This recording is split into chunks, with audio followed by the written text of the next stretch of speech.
5 సంవత్సరాల తర్వాత ఎట్టకేలకు విధి లేక దిక్కు లేక బొత్సగారు వైకాపా గవర్నమెంటు డిఎస్సి నోటిఫికేషన్ ఇచ్చింది 5 సంవత్సరాల తర్వాత, అత్యంత సుదీర్ఘమైన నిరీక్షణ తర్వాత. 5 సంవత్సరాలుగా డిఎస్సి ఎందుకు పెట్టలేదు, ఎందుకు వాయిదా వేస్తూ వచ్చారు? పెద్ద బేతాల ప్రశ్న. అంతకంటే ఇంపార్టెంట్ ప్రశ్న, పాఠశాల రేషనలైజేషన్ హేతుబద్ధీకరణ పేరుతో వందల కొద్దీ, ఇంకా చెప్పాలంటే వేల కొద్దీ పాఠశాలలు ఎందుకు మూసేశారు?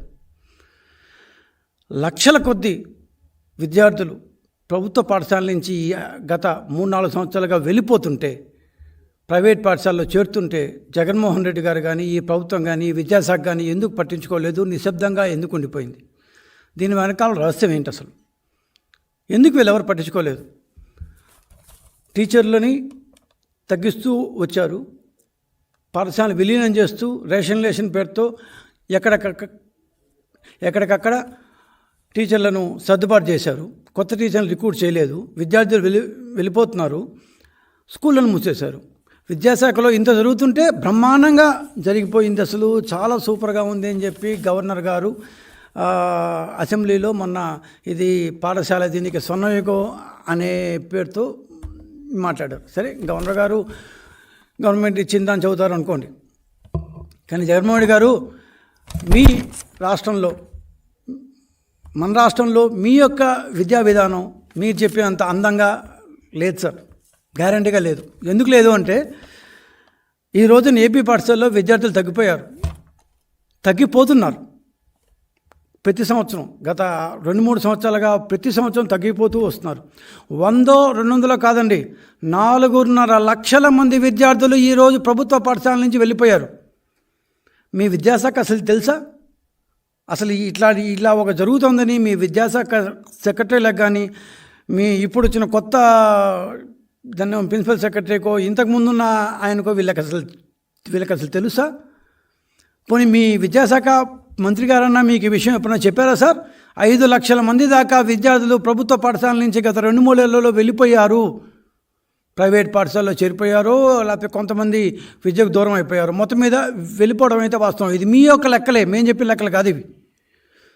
లేదా మీ విద్యాశాఖ వాళ్ళు కూడా ఐబీ విద్యా విధానం బాగుంటుందా, లేకపోతే బైజూస్ కంటెంట్ బాగుంటుందా అంటూ కలిసి రీసెర్చ్ చేసుకుంటున్నారా?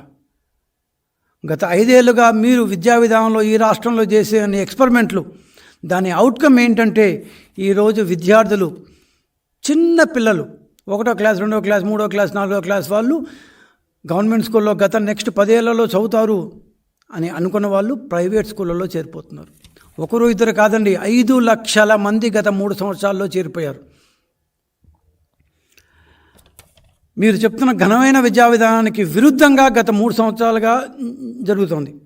ఏపీ పాఠశాల లెక్కల ప్రకారమే 2021-22 నాటికి దాదాపు 43 లక్షల మంది గవర్నమెంట్ స్కూల్లో చదువుతున్నారు. అంతకుముందు 39 లక్షలు ఆ ప్రాంతం ఉండేవాళ్ళు, 39 లక్షల దాకా ఉండేవాళ్ళు. కోవిడ్ వచ్చిన తర్వాత గవర్నమెంట్ స్కూల్లో చాలా ఎక్కువయ్యారు, వాస్తవమే. దాదాపు 43 నుంచి 44 దాకా అటు ఇటుగా ఉన్నారు.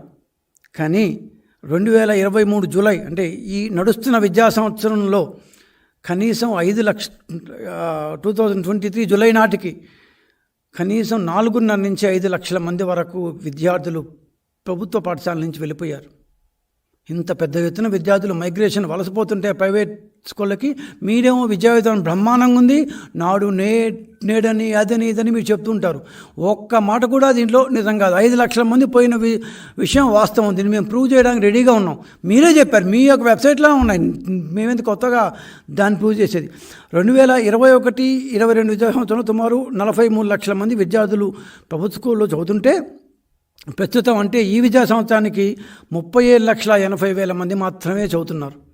అంటే గత 2 ఏళ్లలో ఇంత పెద్ద ఎత్తున డ్రాప్అవుట్స్, ప్రభుత్వ స్కూల్లో నుంచి డ్రాప్అవుట్ అయిపోయి ప్రైవేట్ స్కూళ్ళకి వెళ్తున్నారు. ఆశ్చర్యపడకండి సార్, ఇంకా మిమ్మల్ని నివ్వెరపడితే నిజాలు చాలా ఉన్నాయి. 1, 2 కాదు. మీ విద్యా విధానం ఎంత అపసవ్యంగా, ఎంత ఎంత లోపభూయిష్టంగా ఈ 3 సంవత్సరాల పాటు నడిచిందంటే ఏ స్కూల్ ఎక్కడుందో మీకు తెలియదు. గత 50 సంవత్సరాల్లో పల్లెల్లోకి స్కూలు, వాళ్ళ ఇంటి దగ్గర స్కూలు అనే విధానం ద్వారా పలు ప్రభుత్వాలు, సక్సెసివ్ గవర్నమెంట్లు పిల్లాడి పాప ఇంటి దగ్గర స్కూల్ పెడితే మీరు పెత్తందారి ప్రభుత్వంలాగా స్కూల్ని దూరంగా మేమున్న చోటుకే మీరు రావాలి ఏంటో చిన్నపిల్లకాయల్ని మీ ఇంటి దగ్గరికి తెచ్చుకున్నారు, మీ స్కూళ్ళ దగ్గరికి తెచ్చుకున్నారు, ఒక 5-6 కిలోమీటర్లు. ఇదే పెత్తందారి వ్యవస్థ అంటే. మీరేదో మమ్మల్ని అంటారు వేరేగా. సార్ జగన్మోహన్ గారు ఈ ఏడాది ప్రభుత్వ స్కూళ్ళల్లో 1వ క్లాస్ చేరిన ఫస్ట్ టైం విద్యార్థులు 4,65,000 మంది, 4,65,000 మంది మొట్టమొదటిసారిగా 1వ క్లాస్ మీ ప్రభుత్వ స్కూల్లో జాయిన్ అయ్యారు. కానీ అదే సమయంలో ప్రైవేట్ విద్యా సంస్థల్లో 1వ తరగతి చదువుకున్న వాళ్ళ సంఖ్య కూడా 4 లక్షలకి చేరిపోయింది సార్. అంటే మీకు వాళ్ళకి సగం మంది, మీ దాదాపు 55% మీ దగ్గర చేరితే 45% వాళ్ళ దగ్గర చేరినారు. అంటే ప్రభుత్వ స్కూల్ వద్దనుకొని ప్రైవేట్ స్కూల్లో 1వ క్లాస్ స్టార్టింగ్ క్లాస్ 1వ క్లాస్లో 4 లక్షల మంది అక్కడ చేరినారు. 4,65,000 మంది మీ దగ్గర చేరినారు. మొత్తం ప్రభుత్వ పాఠశాలలో మొత్తం ప్రైవేట్ పాఠశాలలో గత సంవత్సరం వరకు 29 లక్షలు ఉండగా ఈ సంవత్సరం కనీసం 34 లక్షల మంది, అంటే 5 లక్షల మంది ప్రైవేట్ పాఠశాలలో ఎక్కువయ్యారు. మీరేమో మేము స్కూళ్ళని మహాద్భుతంగా మార్చేసామంటారు, నాడు నేడన్నారు, కాంట్రాక్ట్లు ఇచ్చేసామన్నారు, మొదటి ఫేజ్లో 15,000 స్కూలు కార్పొరేట్ స్కూళ్ళ కంటే అందంగా మార్చేసామన్నారు, 50,000 కోట్లు ఖర్చు పెట్టేశాము, స్కూళ్ళను సమూలంగా మార్చేసామన్నారు. మరి విద్యార్థులు కూడా అలాగే సమూలంగా మిమ్మల్ని వదిలి వెళ్ళిపోతున్నారు. కనీసం ఒక్క టీచర్ రిక్రూట్మెంట్ అయినా మీరు పెట్టలేదు. ఎందుకు పెట్టలేదు సార్? స్కూళ్ళల్లో ఖాళీలు లేవా? 2018లో మీరు అన్నమాట ఒకసారి గుర్తెచ్చుకోండి. 23,000 ఖాళీలు ఉన్నాయి అంటూ ఆ రోజు మీరే చాలా ఘనంగా వ్రాక్కొచ్చారు. మేము వెళ్తూ కూడా ఒక డిఎస్సి పెట్టడం జరిగింది. మీరు మాత్రం అన్ని ఖాళీలు ఉన్నాయి ఆ రోజు చెప్పిన మీరు పార్లమెంట్లో సెంట్రల్ గవర్నమెంట్ ఏమో మన రాష్ట్రంలో 36,000 ఖాళీలు ఉన్నాయని చెప్తుంది. నిన్న బొత్స గారేమో అన్ని ఖాళీలు లేవు, కేవలం 6,000 ఖాళీలు మాత్రమే ఉన్నాయని చెప్తుంది. టీచర్లని ఈ విధంగా ఎందుకు తగ్గిస్తున్నారు? తగ్గించడానికి కారణం ఏమిటి? రహస్యం నన్ను చెప్పమంటారా? ఖచ్చితంగా చెప్తాను సార్. మీరు వరల్డ్ బ్యాంక్తో ఒక ఒప్పందం కూర్చుకున్నారు సార్. 2021లో సాల్ట్, SALT, ఉప్పు యాక్రోనిమ్ సాల్ట్ అనే పేరుతో supporting Andhra's learning transformation salt అనే ఒక ఒప్పందం కూర్చుకున్నారు సార్. దాదాపు 8,500 ప్రాజెక్ట్ కాస్ట్ మొత్తం అయితే దాంట్లో వరల్డ్ బ్యాంకు కనీసం 2,200 నుంచి 2,500 కోట్లు భరించేట్టుగా ఈ ఒప్పందం ఉంది. అంటే 2,500 కోట్ల రూపాయలు వరల్డ్ బ్యాంక్ నుంచి ఈ సాల్ట్ అనే ఒక సపోర్టింగ్ ఆంధ్రాస్ లెర్నింగ్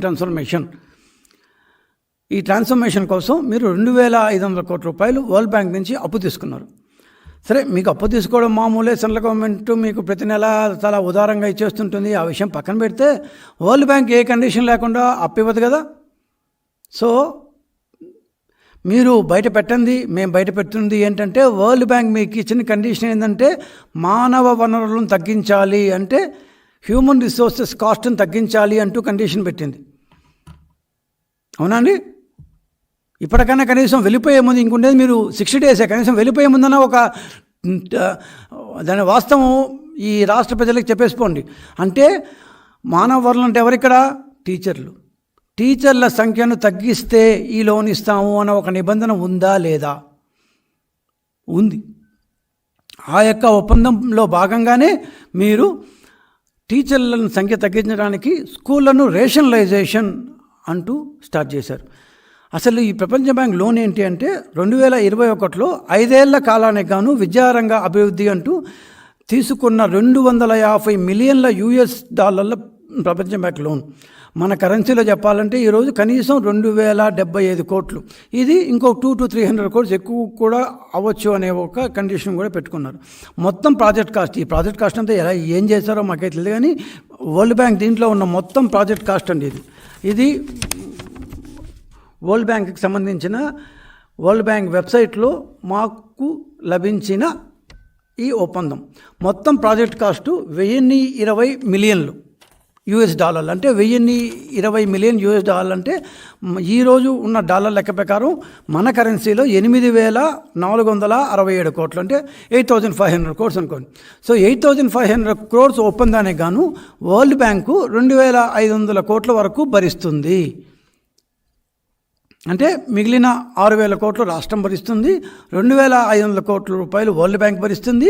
ఈ వరల్డ్ బ్యాంకు అప్పు కోసం మనం చేయాల్సిన కండిషన్లో ఒక కండిషన్ ఏమంటే మానవ వనరులు తగ్గించడం, అంటే టీచర్లను తగ్గించడం, స్కూళ్లను రేషనలైజ్ చేయడం, అంటే మీ భాషలో చెప్పాలంటే చాలా అందంగా హేతుబద్ధీకరణ అంటూ పెట్టారు.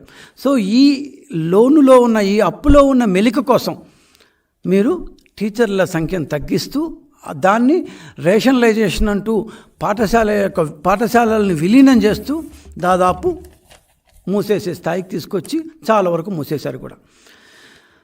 సో మీ మంత్రి, పాఠశాల విద్యార్థి సెక్రటరీ, అప్పట్లో ఉన్న సెక్రటరీ, కొత్తగా వచ్చిన సెక్రటరీలు ఏం చెప్పారో మాకైతే తెలియదు, కానీ ప్రభుత్వ పాఠశాల నుంచి పొలోమని విద్యార్థులు వెళ్ళిపోవడం మాత్రం వాస్తవం. ఓకే, స్థూలంగా మీరేదో విద్యా విధానం సంస్కరించేస్తున్నామని అనుకొని ప్రైవేట్ పాఠశాలలో పెట్టిన లోపభూయిష్ట విధానాలు ఏంటి అంటే విద్యార్థులు తగ్గిపోయారు. ఎందుకు తగ్గిపోయారంటే 3వ తరగతి నుంచి సబ్జెక్టు టీచర్లతో మాత్రమే బోధన చేయిస్తామంటూ హేతుబద్ధీకరణ పేరుతో పాఠశాలను చరిత్ర పుటల్లోకి పంపించేశారు. థర్డ్ క్లాస్ నుంచి డైరెక్ట్గా ఏ సబ్జెక్ట్కి, ఇప్పుడు సోషల్ స్టడీస్ అయితే సోషల్ స్టడీస్ టీచరే చెప్పాలి, మ్యాథ్స్ అయితే మ్యాథ్స్ టీచరే చెప్పాలి, ఇంగ్లీష్ అయితే ఇంగ్లీష్ చదువుకున్న ఇంగ్లీష్ టీచర్ మాత్రమే చెప్తుంది అంటూ హేతుబద్ధీకరణ అని చెప్తూ 3వ క్లాస్ నుంచి దాని హై స్కూల్ 10వ క్లాస్ వరకు ఒకటిగా చేసి ఆ స్కూళ్ళని అప్పుడు ఉన్న ప్రాథమిక పాఠశాల నుంచి కట్ చేసి దూరంగా 3-4 కిలోమీటర్ల దూరంలో పెట్టారు. అంటే ఒక ఊరికి 2-3 ఉన్న ప్రాథమిక పాఠశాలలోంచి 3వ తరగతి నుంచి 3, 4, 5 తరగతులను తీసేసి సెకండరీ స్కూల్, హై స్కూల్లో కలిపేసి పెద్ద స్కూల్ చేశారు. కానీ పెద్ద స్కూల్ ప్రతి ఊర్లో పెట్టలేరు కదా, ఊర్లకు దూరంగా ఉంటాయి కదా. సో గ్రామాల నుంచి, దళిత వాడల నుంచి, SC/ST కాలనీల నుంచి దూరంగా వెళ్ళిపోయి అర్బన్, సెమీ అర్బన్ ప్రాంతాల్లోకి వచ్చేసినాయి. 3, 4, 5 తరగతులను ప్రాథమికోన్నత పాఠశాలలో విలీనం చేయడంతో 1, 2 తరగతుల్లో విద్యార్థులు తగ్గి మూతపడ్డాయి. గత ఏడాది 10 మంది లోపల ఉన్న విద్యార్థులున్న బడుల్లో ఈ ఏడాది ఒక్కరు కూడా చేరలేదు. ఉన్నవారు వేరే పాఠశాలకు వెళ్ళిపోతున్నారు. విద్యార్థులు లేరంటూ రాష్ట్ర వ్యాప్తంగా కొన్ని 100 పాఠశాలను మూసేశారు. విలీనాన్ని, ఈ హేతుబద్ధీకరణ అనేవి ఇది ఇవాళ తగలేదు సార్, 2021 నుంచి జరుగుతూనే ఉంది. అందరూ చూస్తూనే ఉన్నాం, చెప్తూనే ఉన్నాం. నేను ఊరికే దాని అవుట్కమ్స్ చెప్తున్నాను అంతే. విలీనాన్ని తల్లిదండ్రులతో పాటు మీ పార్టీ ఎమ్మెల్యేలు 70 మంది మీ పార్టీ ఎమ్మెల్యేలు బొత్స గారికి లెటర్ రాసిన మాట వాస్తవం, అవునా కాదా? 70 మంది ఎమ్మెల్యేలు మీ పార్టీ వాళ్ళే రాశారు. కానీ మీరు మీ ఎమ్మెల్యే ఎట్లా పట్టించుకోరన్న విషయం వాళ్ళకి అప్పుడు తెలియదు. ఎన్నికలు వచ్చిన తర్వాత ఒక్కొక్కరిని తీసి పారుస్తుంటే వాళ్ళకి ఇప్పుడు తెలుస్తుంది. కానీ మీ ఎమ్మెల్యేలకి మీరు ఏమాత్రం వాల్యూ ఇస్తారన్న విషయం వాళ్ళకి అప్పుడు తెలియదు. 70 మంది వైకాపా ఎమ్మెల్యేలు లెటర్లు రాస్తే బొత్స గారు ఒక 10-15 స్కూళ్ళను మాత్రం విలీనం తప్పించారంట. మిగిలిన స్కూళ్ళన్నీ అలాగే విలీనం చేశారు.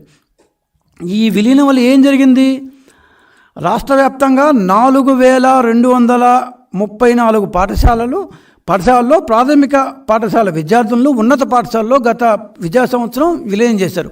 1, 2, 3, 10, 50, 100 కాదండి, 4234 ప్రాథమిక పాఠశాలలోని 3, 4, 5 తరగతుల్లో విద్యార్థుల్ని దగ్గరుండి హై స్కూల్కి మార్చేశారు. అంటే 1, 2 క్లాసులు ఈ గ్రామంలో, ఈ కుగ్రామంలో, చిన్న విలేజ్లో, లేకపోతే ఒక దళితవాడలో, SC/ST కాలనీలోనో, మామూలు చిన్న గ్రామాల్లోనో చదివే విద్యార్థులు 3వ క్లాస్కి ఖచ్చితంగా 3-4 కిలోమీటర్ల దూరంలో ఉన్న పెద్ద హై స్కూల్కి పోవాల్సింది. ఎందుకంటే మీ యొక్క విలీనంలో భాగంగా ఈ 3వ క్లాస్ నుంచి 3, 4, 5 తరగతులను హై స్కూల్లోకి విలీనం చేశారు. సో స్కూళ్ళ సంఖ్యను తగ్గించేశారు. 4234 స్కూళ్లను మీరు విలీనం చేశారు. ఆటోమేటిక్గా 1, 2 తరగతుల్లో చేరే వాళ్ళు కేవలం 2 తరగతులే అక్కడ ఉండడంతో, పిల్లల సంఖ్య తక్కువగా ఉండడంతో ఉపాధ్యాయుడు ఒకడే ఉపాధ్యాయుడు 9000 మంది స్కూళ్ళకి ఈరోజు ఒక్క ఉపాధ్యాయుడే ఉన్నాడు. సింగిల్ టీచర్ స్కూల్, ఏకోపాధ్యాయ పాఠశాలలు అంటూ స్వతంత్రం వచ్చిన కొత్తల్లో ఉండేవి. మేము చిన్నపిల్లకాయలప్పుడు మా అమ్మ వాళ్ళు చెప్పేవాళ్ళు, అది ఏకోపాధ్యాయ స్కూళ్ళు, ఆ స్కూల్ టీచర్ రాకపోతే ఆ రోజు స్కూల్కి సెలవే అని. అక్కడి నుంచి దాన్ని అన్నింటినీ 2-3 ఉపాధ్యాయులకు పెంచుతూ వచ్చారు సక్సెస్ గవర్నమెంట్స్. మీరు మళ్ళీ విద్యా విధానాన్ని ఏమో చేసేస్తామని వెనక్కి తీసుకెళ్ళిపోయి దాన్ని మళ్ళీ ఏకోపాధ్యాయ స్కూల్ అంటే సింగిల్ టీచర్ స్కూల్ చేశారు. 9,000 స్కూళ్ళు ఉన్నాయి ఇవాళ.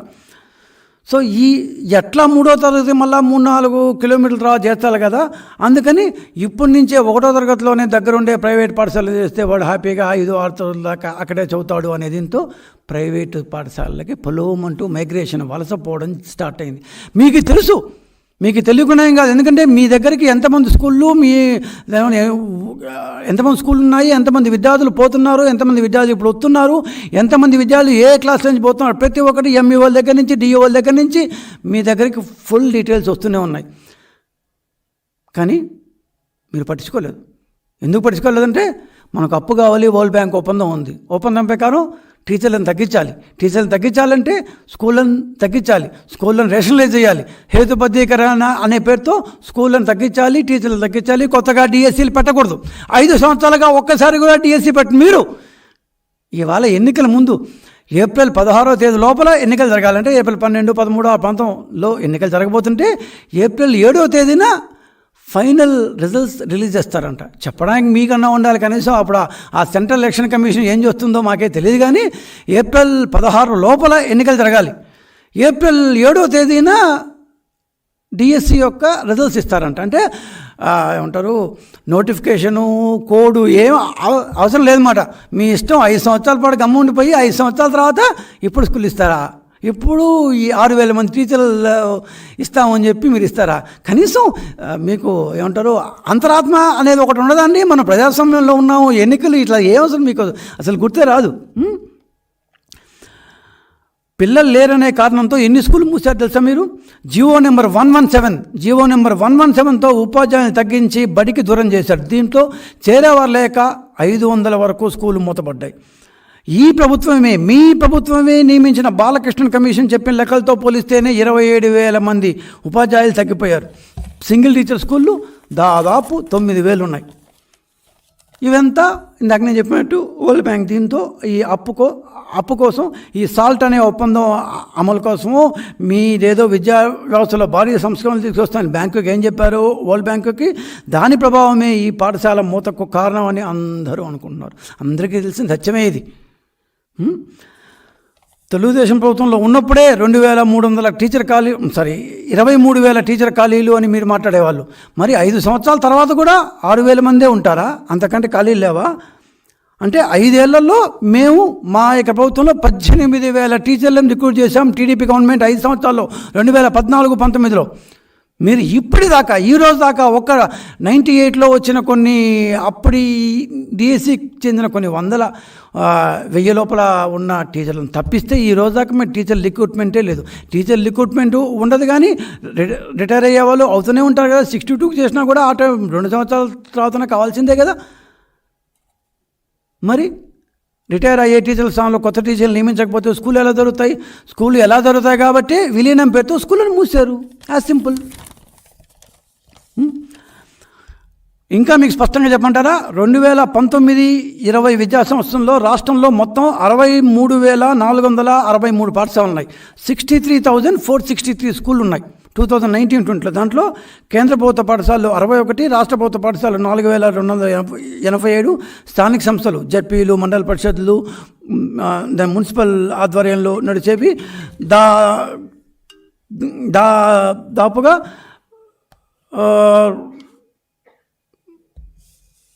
40,708. సో 40,708 స్కూళ్ళు ఏది జడ్పీ, మండల పరిషత్, మున్సిపల్ దీన్ని నడిచేవి. ఇది కాకుండా ఎయిడెడ్ విద్యా సంస్థలు దాని నుంచి వస్తాం. నెక్స్ట్ 2,220 మొత్తం కలిసి 63,463. దీంట్లో ప్రైవేట్ పాఠశాలలు 16,000. సో అంటే గవర్నమెంట్ పాఠశాలలు దాదాపు 48,000 ఉన్నాయి. ఇది 2019-20 నాటికి. 2023-24 వచ్చేటప్పటికి కేవలం 58,754 పాఠశాలలు మాత్రమే ఉన్నాయి. స్థానిక సంస్థలు 500 స్కూల్ తగ్గిపోయినాయి. రాష్ట్ర ప్రభుత్వ పాఠశాలలు 3,900కి వచ్చాయి. ఎయిడెడ్ పాఠశాలలు 2,234 నుంచి 787, దాదాపు 4% వంతు పాఠశాలలు తగ్గిపోయినాయి. మొత్తం 4 ఏళ్లలో 4,700 పాఠశాలలు మీరు తగ్గించేస్తారు boss. 4,700 schools have been either merged or rationalized or closed. మొత్తం ఏ పేరైతే ఏమి స్కూళ్ళు మాత్రం 4,700 స్కూళ్ళు వెళ్ళిపోయాయి. 2019-20లో 2,234 ఎయిడెడ్ పాఠశాలలు. ఎప్పుడో పాపం స్వతంత్రం వచ్చినప్పటి నుంచి ఎంతమంది పుణ్యాత్ములు దానికి స్థలాలు ఇచ్చి రకరకాల దీంట్లో దాదాపు 2,234 స్కూళ్ళల్లో 196,000 మంది చదువుకునేవాళ్ళు. 196,000 మంది. మీరు ఇస్తావా సస్తావా అని చెప్పి వాళ్ళ మెడ మీద కత్తి పెట్టుంటే సగం కాదు, దాదాపు 4వ వంతు వెళ్ళిపోయి 2023 నాటికి 95,000 మంది, 196,000 నుంచి ఎయిడెడ్ స్కూల్లో 95,000 మందికి వచ్చేసారు. వీళ్ళందరూ ఎక్కడికి వెళ్ళారు? మీ గవర్నమెంట్ స్కూల్లో లేరు, ఎయిడెడ్ స్కూల్ నుంచి బయటకు వచ్చేసారు, స్కూళ్ళను మూసేశారు. పోనీ మీకు మిగతా గవర్నమెంట్ స్కూల్లో విద్యార్థులు ఉన్నారంటే 43 lakhs నుంచి 38 lakhs చేంజ్కి వచ్చేసారు. ఎక్కడికి వెళ్ళారు వీళ్ళందరూ? ప్రభుత్వ పాఠశాలలో మీరు నాడు నేడు అన్నారు, అదన్నారు, ఇదన్నారు, కాంట్రాక్ట్ ఇచ్చామన్నారు, కార్పొరేట్ స్కూళ్ళ కంటే ఎక్కువగా మేము పాఠశాల చేసామన్నారు, దాన్ని ఏమంటారు బైజూస్ అన్నారు, కంటెంట్ అన్నారు, ఫ్రీ అన్నారు, ఏందేందో ఇంగ్లీష్ మీడియం అన్నారు, రకరకాలుగా చెప్పారు. మేము ఇంతకుముందు 34% స్కూళ్ళలో ఇంగ్లీష్ మీడియం పెడితే మేమేమీ చేయలేదని మమ్మల్ని తిట్టిపోశారు, అబద్ధాలు అలవోకగా చెప్పేశారు. కానీ 5 లక్షల మంది విద్యార్థులు ప్రభుత్వ పాఠశాలను వదిలి వెళ్ళిపోయారు. దీనికి మీ దగ్గర జవాబు ఉందా? 5 లక్షల మంది ఎందుకు వెళ్ళిపోయారు? What was the reason? మీరు అంత బ్రహ్మాండంగా పొడి చేసుంటే, చింపేసుంటే, ఈ పదాల నాకు చాలా బాధగా ఉంది. అంత పీకుంటే మీరు ఎందుకు వెళ్ళిపోయారు? 5 ఒకరు ఇద్దరు అయితే మేము పడుచుకోం, 100-200 ఏమంటారు వేలల్లో దాదాపు 4.5 లక్షల నుంచి 5 లక్షల మంది విద్యార్థులు ప్రభుత్వ స్కూల్లో నుంచి ప్రైవేట్ స్కూల్కి వెళ్ళిపోయారంటే is it not the fault of you mister Jaganmohan Reddy గారు అండ్ యూ గవర్నమెంట్? డెఫినెట్లీ మీ విద్యాశాఖ ఏం చేస్తుంది? రోజుకొక ఎక్స్పెరిమెంట్ పెట్టి రోజుకొక ఏమంటారు వరల్డ్లో ఉన్న కొత్త విద్యా విధానాలు ఉంటూ దాన్ని తీసుకొచ్చి ఏమేమో చేసేస్తున్నాం అంటూ చెప్పే మీరు ఇంతమంది విద్యార్థులు వెళ్ళిపోతుంటే ఏం మొహం పెట్టుకొని మళ్ళీ మీరు గవర్నర్ చేత ఆ టైప్లో ఇది స్వర్ణయుగం అంటూ మాట్లాడిస్తారు? మీ పాఠశాల విలీనంతో ఎయిడెడ్ కాకుండా 1,600 స్కూళ్ళు మూతపడ్డాయి.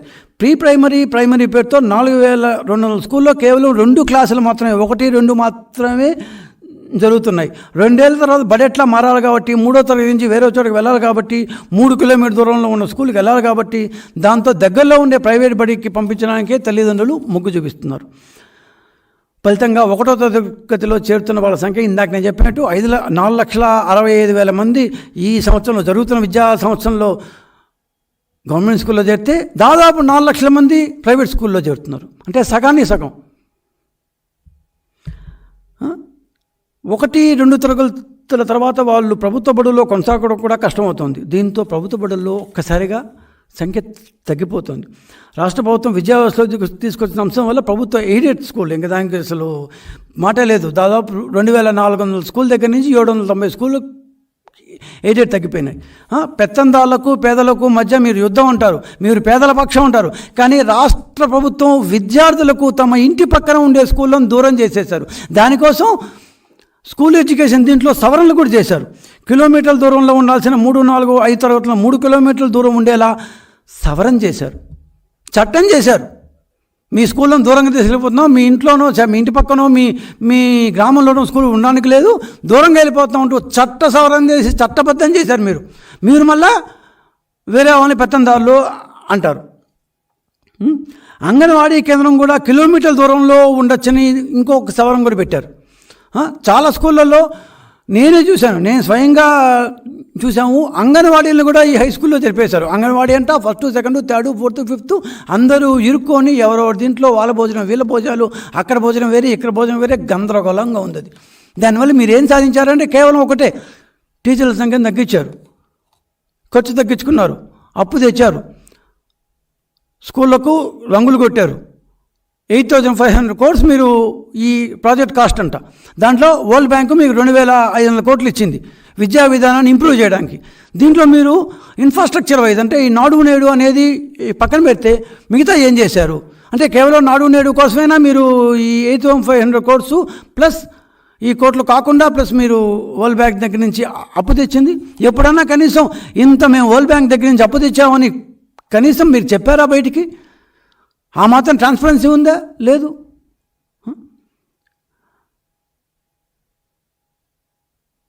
అవును, ప్రభుత్వ స్కూళ్ళ విలీనం తర్వాత ప్రైవేట్ స్కూళ్ళు, ముఖ్యంగా బడ్జెట్ స్కూళ్ళు, చిన్న చిన్న కాన్వెంట్లకు మంచి ఊపు వచ్చింది. ఇళ్ళకి సమీపంలో ఉన్న స్కూళ్ళలో చిన్నపిల్లలు చేర్చడానికి తల్లిదండ్రులు ప్రాధాన్యం ఇస్తడంతో చిన్న చిన్న స్కూళ్ళలో అడ్మిషన్లు పెరిగిపోతున్నాయి, గవర్నమెంట్ స్కూల్లో తగ్గిపోతున్నారు. ఈ తగ్గిపోయిన డ్రాప్అవుట్ అయిన పిల్లలు ఎంతమంది ప్రైవేట్ స్కూల్లో చేరారో, ఎంతమంది విద్యకు పూర్తిగా దూరం అయ్యారో లెక్కల మన దగ్గర లేవు. ఖచ్చితంగా కొంతమంది అయితే దూరం వింటారు. ఆడపిల్లల్ని, చిన్నపిల్లల్ని 3-4 కిలోమీటర్ దూరం పంపించలేక, రోజు డ్రాప్ చేసే పరిస్థితి లేక కొంతమంది పూర్తిగా డ్రాప్అవుట్ అయిపోయిండొచ్చు. అది కూడా పట్టించుకోలేదు మీరు. సార్, ఈ ఫెయిల్యూర్ స్టోరీలు ఇంతటితో ఆగిపోలేదండి. ఇది కేవలం ఒక పార్శ్వం మాత్రమే.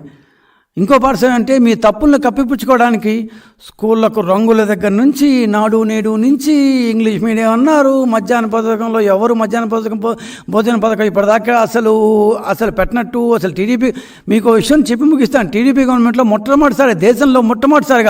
దేశంలోనే మొట్టమొదటిసారిగా రాష్ట్రంలో స్కూలు విద్యార్థులకు ప్రతిరోజు 5 రోజుల పాటు ఖచ్చితంగా మధ్యాహ్నం భోజనంలో కోడిగుడ్డు ఇవ్వాలని ప్రవేశపెట్టిన మొట్టమొదటి రాష్ట్రం మంది. ఈ భారతదేశంలో హాస్టల్లో విద్యార్థులకు వారానికి 3 సార్ల పాటు నాన్ వెజిటేరియన్ చికెన్ పెట్టాలని తెచ్చిన మొట్టమొదటి రాష్ట్రం మంది. మీరేందో మేము దాన్ని మధ్యాహ్న భోజన పథకాన్ని ఏందో మార్చేసామంటారు. ఆ తర్వాత రాగానే ఇంగ్లీష్ మీడియం అన్నారు, సిబిఎస్ఈగా మొత్తం మార్చేస్తామన్నారు. అప్పుడు సిబిఎస్ఈ గురించి ఏమని చెప్పారు మీకు? ఆ తర్వాత అబ్బాయి సిబిఎస్ఈ బాగాలేదు, బైజూస్ కంటెంట్ మొత్తం ఫ్రీ అన్నారు. ఎట్లా? అతను మనోడే, గ్యారెంటీగా మనోడే, డౌటే లేదు. బైజూస్ రవీంద్రన్ మొత్తం దివాలా తీసి అతన్నే ఇంటి పంపించేస్తారు. మీ ఎండి, మీ ఎవరితో అయితే ఒప్పందం కూర్చున్నారో that MD is almost set to go out. Share హోల్డర్లు అందరూ షేర్ హోల్డర్లు అతన్ని బయటికి పంపించేస్తారు. అట్లాంటి కంటెంట్ తెచ్చి మా విద్యార్థుల మీద మీరు రుద్దారు. 10 లక్షల వరకు 9,95,000 ట్యాబుల్ని కొనిచ్చారు. అది ఇంకోటి ఇప్పుడు కొత్తగా వచ్చింది, ఐబీ, ఇంటర్నేషనల్ బెకాలరేట్. స్విట్జర్లాండ్లో ఉండే సంస్థ. మరీ ముఖ్యంగా ఈ ఐబీ ఇంటర్నేషనల్ బెకాలరేట్ అనే సంస్థ గురించి వింటుంటే, మీరు చెప్తుంటే మేము దాంట్లో పోయి చూస్తే మతిపోతోంది.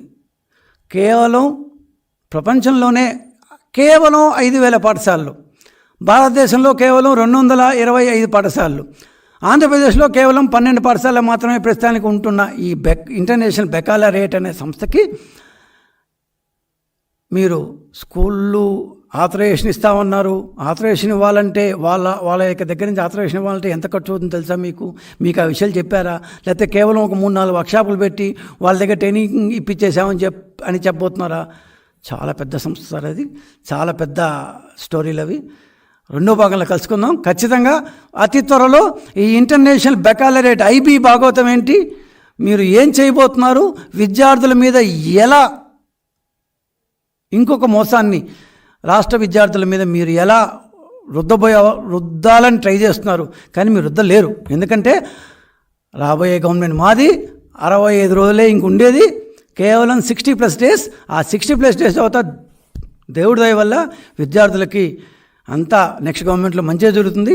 ఇట్లాంటి రోజుకొక ఆలోచనతో విద్యా విధానాన్ని మార్చేసి ప్రభుత్వ పాఠశాలలో నుంచి ఇంతమంది లక్షల మంది విద్యార్థులు ప్రైవేట్ పాఠశాలకి వెళ్ళిపోయే దీన్ని ఖచ్చితంగా మేము అరికడతాము. విద్యా రంగానికి, విద్యా లోకానికి, తల్లిదండ్రులకు పూర్తి స్థాయి హామీ ఇస్తున్నాము. ఇట్లా ఒకరోజు బైజూస్ అని, ఒకరోజు సిబిఎస్ఈ అని, ఒకరోజు ఐబీ అని, ఇంకో రోజు ఇంకోటని, ఇట్లాంటి పిచ్చి ఆలోచనలు, ఏమాత్రం హేతుబద్ధత లేని ఆలోచనలు మేము చేయము. ఖచ్చితంగా దీన్ని పూర్తిగా సంస్కరిస్తాము, ఈ ఆలోచనల్ని అరికడతాము. ప్రపంచవ్యాప్తంగా ఆంధ్రప్రదేశ్లో చదివిన స్టూడెంట్స్ బ్రహ్మాండమైన స్థానాల్లో ఉన్నారు. అంటే మన విద్యా విధానం, మన ఎస్సీఆర్టీ చాలా గొప్పగా ఉంది. వీలైతే దాన్ని కొద్దిగా స్ట్రెంగ్తన్ చేయండి, దాన్ని బాగుపరచండి. ఆ పని మేము చేస్తాము. ఇట్లాంటి హేతుబద్ధీకరణ హేతుబద్ధత ఏమాత్రం లేని ఇది మేము చేయము. ఖచ్చితంగా తల్లిదండ్రులు మా దగ్గర నుంచి చాలా మంచి వార్తలు వింటారు. విద్యారంగాన్ని పూర్తిగా మేము సంస్కరిస్తాము, ఇవన్నీ రూపమాపుతాం. కానీ ఈ ప్రభుత్వం చేసిన పనులు మేము చెప్పకపోతే మేము కూడా తప్పు చేసిన వాళ్ళు అవుతాం. ఇప్పటిదాకా కేవలం డ్రాప్అవుట్ల గురించి, వరల్డ్ బ్యాంక్ ఒప్పందం వల్ల టీచర్లను తగ్గించడం గురించి, డిఎస్సీలు ఎందుకు వాయిదా వేశారు, వరల్డ్ బ్యాంక్ ఒప్పందంతో వరల్డ్ బ్యాంక్ వద్దంది కాబట్టి టీచర్ల యొక్క రిక్రూట్మెంట్ వాయిదా వేసినవి, ఇవంతా చెప్పుకున్నాం. పార్ట్ 2లో will talk about IB versus CBSE versus Byju's versus their content. ఈ ఐబీ అంటే అసలు ఏంది, ఏం చేయదలుచుకున్నారు, ఇవంతా పార్ట్ 2లో మాట్లాడుకుందాం సార్, త్వరలో, అతి త్వరలో. థ్యాంక్ యూ, ధన్యవాదాలు.